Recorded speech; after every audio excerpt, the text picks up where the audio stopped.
আমরা সঠিকভাবে তন্ত্রমন্ত্র প্রয়োগ করতে পারি, তবে জানবেন যে কোনো মানুষকে কিন্তু আমরা বশ করতে পারি। যে মানুষের সাথে আমাদের সম্পর্ক খারাপ হয়ে যায় আমরা কিন্তু সবসময় জানবেন তাকেই বশ করার চেষ্টা করি। যার সাথে দেখুন আমাদের সম্পর্ক ভালো আছে, সব কিছু ঠিকঠাক আছে, বিরাট একটা তার সাথে আপনার প্রেমের সম্পর্ক, ভালোবাসার সম্পর্ক, নিশ্চয়ই তাকে আপনি বশীভূত করতে চাইবেন না। ঠিক যেমন সুস্থ মানুষ কিন্তু কখনো ওষুধ খায় না। কেন খেতে যাবে? একটা সুস্থ মানুষ কেন ডাক্তার দেখাবে বা কেনই সে ওষুধ খাবে? মানুষ যখন অসুস্থ বোধ করে বা অসুস্থ হয়ে যান তখন কিন্তু সে ডাক্তারের শরণাপন্ন হয়। ঠিক তেমনিভাবে মনে রাখবেন, যখন আপনার সাথে কেউ খারাপ ব্যবহার করছে, আপনার কোনো ভালোবাসার মানুষ, আপনার সে প্রেমিক প্রেমিকা হোক, আপনার বন্ধুবান্ধব হোক, আপনার স্বামী হোক বা আপনার স্ত্রী হোক, আপনার কোনো দূরের কোনো আত্মীয়তার যদি কেউ থাকে, কোনো আত্মীয় হোক, আপনার রিলেটিভ হোক বা কোনো সন্তান হোক, আপনার মানে যে কেউ এনি পারসন, যখন আপনি দেখবেন আপনার সাথে তার সম্পর্কটা খারাপ হয়ে গেছে বা কোনোভাবে সম্পর্কের মধ্যে মিল নেই, তখন আপনি তাকে তন্ত্র দিয়ে কিন্তু বেঁধে ফেলুন, অর্থাৎ তন্ত্র দিয়ে তাকে বশীভূত করে দিন। তখন কি হবে? তখন সেই মানুষটা দেখবেন আপনার অনুগত হবে, অর্থাৎ সে কিন্তু আপনার কথা শুনবে। আপনি তাকে যা বলবেন, যেটা বলবেন, সে কিন্তু শুনবে। এবং সব থেকে বড় কথা, তার সাথে আপনার পূর্বে যে সম্পর্ক ছিল, মিন্স আগে তার সাথে যেরকম আপনার একটা সম্পর্ক ছিল, সেই সম্পর্কটা কিন্তু আপনি অবশ্যই আবার কিন্তু ফিরে পাবেন। তার সাথে যদি আপনার ভালোবাসার কোনো সম্পর্ক থেকে থাকে, তাহলে কিন্তু সেই ভালোবাসার সম্পর্কটা কিন্তু আবার কিন্তু আপনি সেটা কিন্তু দেখতে পাবেন।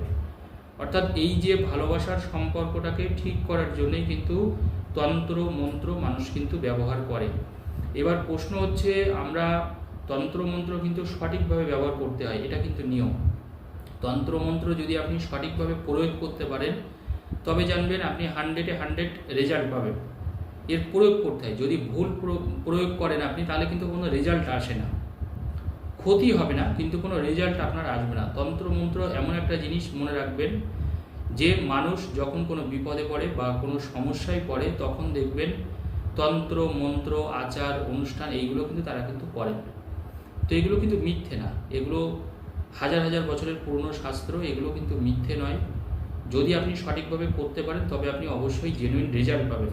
কারণ আজকে দেখুন বহু বছর ধরে আমি এই কাজ করছি, সেটা আপনারা সবাই জানেন, যারা আমার দর্শক, যারা ভিউয়ার্স, তারা প্রত্যেকে জানেন। তো দেখুন, আপনারা যেটা করবেন, কোনো মানুষকে মানে কাছে পাওয়ার জন্যে, বা যদি দেখেন যে সম্পর্কটা বেশ খারাপের দিকে চলে যাচ্ছে, মানে আছে সম্পর্ক আছে কিন্তু দিনে দিনে খারাপ হয়ে যাচ্ছে সম্পর্কটা, তখন আপনারা কিন্তু এই তন্ত্রের এই টিপসটা একটু করুন। আজকে আমি যেটা বলে দিচ্ছি আপনারা এটা ফলো করবেন। এটা করলে দেখবেন সে কিন্তু পুরোপুরি আপনার দিকেই বশীভূত হয়ে যাবে। আপনারা যেটা করবেন, কালো সর্ষে নেবেন, 1 চিমটে মতন কালো সর্ষে। দেখবেন কালো সর্ষে পাওয়া যায়, আমাদের রান্না করার কাজেও ব্যবহার করা হয় বা যে কোনো মুদিখানার দোকানে পাওয়া যায় কালো সর্ষে। কালো সর্ষে নেওয়ার পরে যে মানুষটাকে আপনি বশীভূত করতে চাইছেন, যে মানুষটাকে আপনি কাছে পেতে চাইছেন, বা মনে করুন যে মানুষটার সাথে আপনার সম্পর্ক খারাপ, মানে মুখ দেখা দেখি হয়তো বন্ধ হয়ে গেছে, এখন এমন একটা সম্পর্ক, মানে সম্পর্কটা একদম নষ্টই হয়ে গেছে বা সম্পর্কটা একদম খারাপ হয়ে গেছে, কোনো রকমের কোনো সম্পর্ক নেই, সেই ক্ষেত্রে কিন্তু আপনারা এই কাজটা করবেন। কি করবেন তাহলে?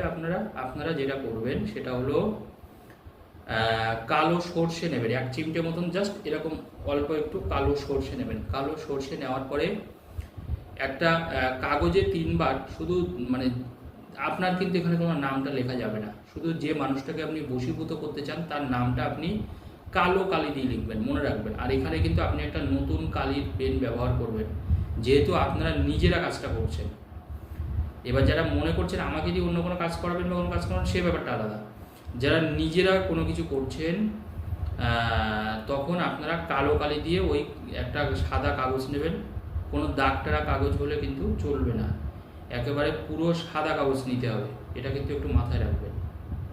অনেকে আছে না, দেখবেন যে লাইন টানা কাগজ থাকে, যেটাকে আমরা অনেক সময় বাংলা খাতা বা এই ধরনের কিছু বলি।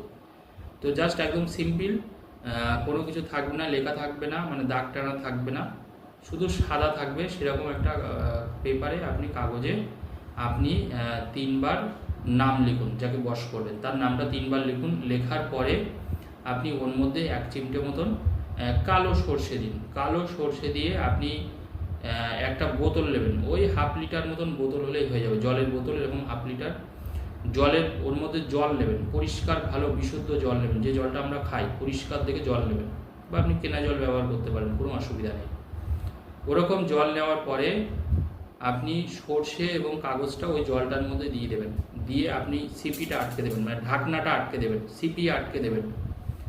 দেওয়ার পরে আপনি ওইটা যে কোনো জায়গায় একটু লুকিয়ে রাখবেন।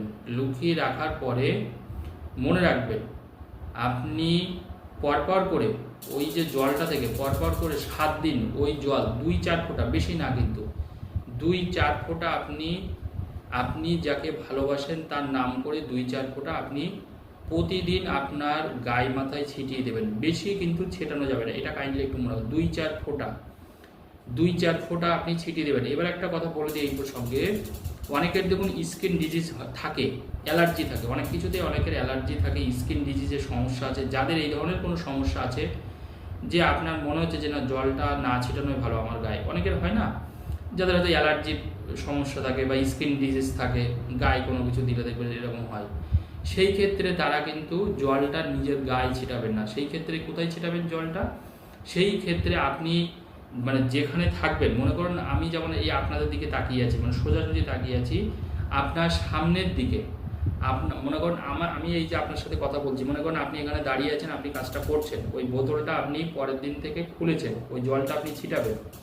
যারা গায়ে ছিটাতে পারবে না তারা আপনার সামনের দিকে ওই জলটা হালকা করে একটু ছিটিয়ে দেবেন, ওই জলটা। যারা গায়ে ছিটাতে পারবে না তাদের জন্য বললাম, আপনার ডান দিকে, আমার ডান দিকে এইটা, বাঁ দিকে এইটা, পিছনটা এই দিকে, আর সামনেটা ওই।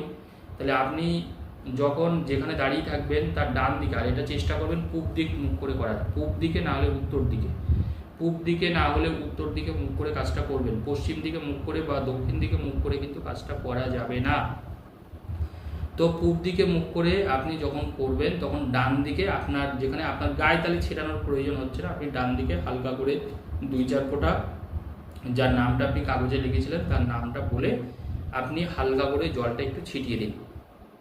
আপনার সামনের দিকে ছিটাবেন, মানে যেখানে আপনি দাঁড়িয়ে থাকবেন, যেখানে আপনি সামনাসামনি তাকিয়ে থাকবেন তার সামনের দিকে ওই জলটা আপনি ছিটাবেন। আর যাদের কোনো সমস্যা নেই তারা 2-4 ফোঁটা, কিন্তু জল যে বেশি ছিটাতে হবে তা কিন্তু একদমই নয়। আমি এখনও আবারও বলছি আপনাদের, জাস্ট মাত্র 2-4 ফোঁটা, মানে যেমন বৃষ্টির ফোঁটা হয় ঠিক সেমভাবে 2-4 ফোঁটা জল নামকে ওয়াস্তে নেবেন, নিয়ে আপনার জাস্ট গায়ে মাথায় না দিলেও হবে, গায়ে হাত পায়ে ছিটিয়ে দেবেন ওই যাকে ভালোবাসেন তার নাম করে। তাহলে এই কাজটা আপনি করে রাখুন, যে কোনো দিনই কাজটা করা যায়। কাজটা যেদিন করবেন সেদিন কিন্তু ছিটাবেন না, ঠিক পরের দিন থেকে ছিটাবেন, এটা কিন্তু মাথায় রাখবেন। পরের দিন থেকে জলটা ছিটাবেন, যে মনে করুন আজকে আপনি কাজটা করলেন, তার মানে আজকে কাজটা করে জল ছিটাবেন হবে না, আজকে কাজটা করে রাখলেন, কাল থেকে জলটা ছিটাতে পারবেন। পরপর করে 7 দিন জল ছিটাবেন। এইটা করলে যার সাথেই আপনার সম্পর্ক খারাপ হবে বা সম্পর্ক যার সাথে আপনার ভেঙে যাবে, আপনি যার নাম করে কাজটা করবেন, মানে লিখবেন, সে কিন্তু আপনার প্রতি দারুণভাবে তার টান বাড়বে, ভালোবাসা বাড়বে, এইটুকু বলতে পারি। ধন্যবাদ, সবাই ভালো থাকুন।